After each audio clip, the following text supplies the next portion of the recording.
Which is stronger, the manufacturer's loop that comes on the end of fly lines or the loop that I make with nail knots myself? What's going on, everybody? It's How To Tuesday on the Tom Rowland Podcast, brought to you by Danco. Today we're talking about fly fishing and particularly the connection between your fly line and backing or your fly line and leader.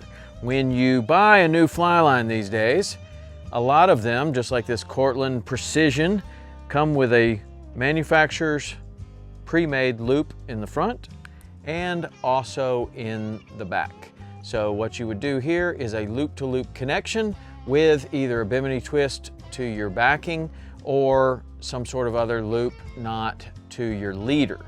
And a lot of fly fishermen that have been at it for a while just don't trust these lines. They think, well, I've never lost a tarpon the other way, so I'm not going to start now, and they cut this off and they make a loop on the end. And the way that you make this loop is you tie nail knots, you double over the line and then tie nail knots.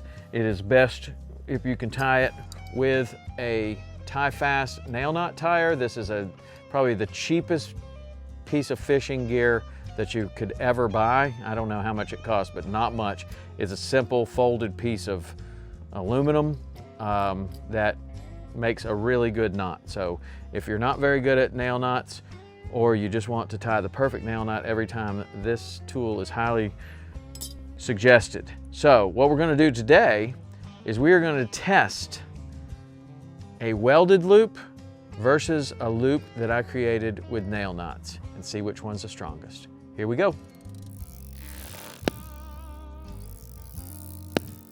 Did that surprise you? Because it sure surprised me. The manufacturer's welded loop was not only stronger than the loop that I made myself, but it was actually stronger than the line. This is the one that actually broke. You can see that the loop is here. There's no compromise whatsoever on the welded loop, and it broke down in the line right here. So that means that this part is stronger than the line.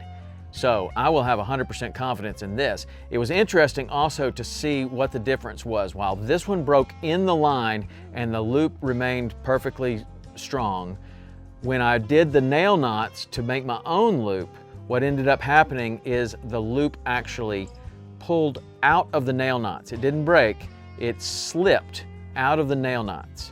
So maybe I could have tightened them down a little bit better, but for the most part, I really pulled pretty hard, as hard as I would on a rigging situation, and it still slipped. This one did not slip, and not only that, it was stronger than the line itself.